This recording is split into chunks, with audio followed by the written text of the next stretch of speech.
Welcome back. దేశంలోనే అతిపెద్ద cinema piracy ముఠాను పట్టుకున్నారు తెలంగాణ సైబర్ క్రైమ్ పోలీసులు. 6గురిని అరెస్ట్ చేశారు. తెలుగు సహా పలు భాషలకు చెందిన దాదాపు 500 మూవీలను పైరసీ చేసినట్లు గుర్తించారు పోలీసులు.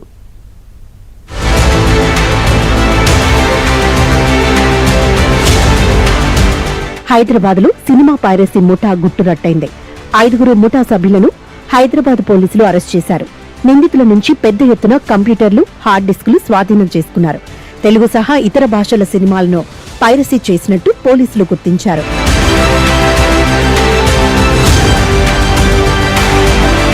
ఈ ముఠా పైరసీ వల్ల ఫిల్మ్ ఇండస్ట్రీకి 22,400 కోట్ల రూపాయల నష్టం వాటిల్లిందని హైదరాబాద్ సిపి సివి ఆనంద్ తెలిపారు. ఒక్క తెలుగు చిత్ర పరిశ్రమనే 3,700 కోట్ల రూపాయల నష్టపోయిందన్నారు.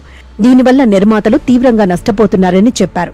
పైరసీ కేసులో జానా కిరణ్ కుమార్ అనే వ్యక్తి ప్రధాన నిందితుడని, అతడు సినిమాకు వెళ్లి కెమెరా ద్వారా రికార్డింగ్ చేసి టెలిగ్రామ్ ఛానల్ ద్వారా మరొకరికి పంపించాడని సిపి సివి ఆనంద్ వెల్లడించారు.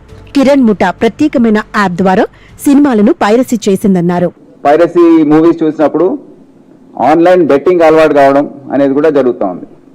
సో అదో సామాజిక నేరంలాగా మారిపోయింది. Foreign websites, Telegram channels, illegal streaming platforms, దీని ద్వారా ఇవి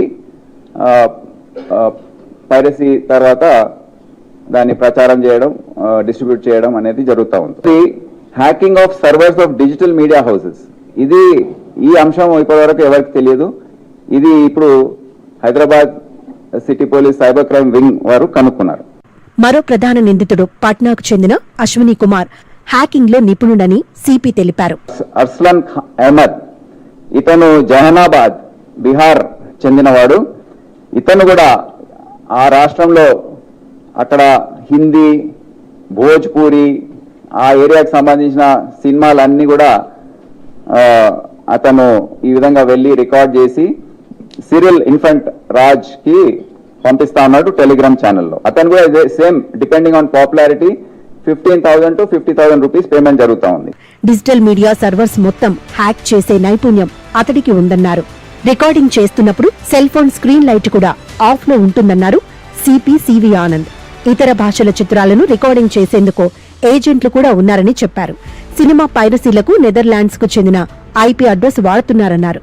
ఈ ముఠాను పట్టుకునేందుకు అత్యాధునిక టెక్నాలజీని ఉపయోగించినట్లు ఆయన చెప్పారు. ఇప్పటి వరకు 500 సినిమాలు పైరసీ చేసినట్లు గుర్తించామన్నారు.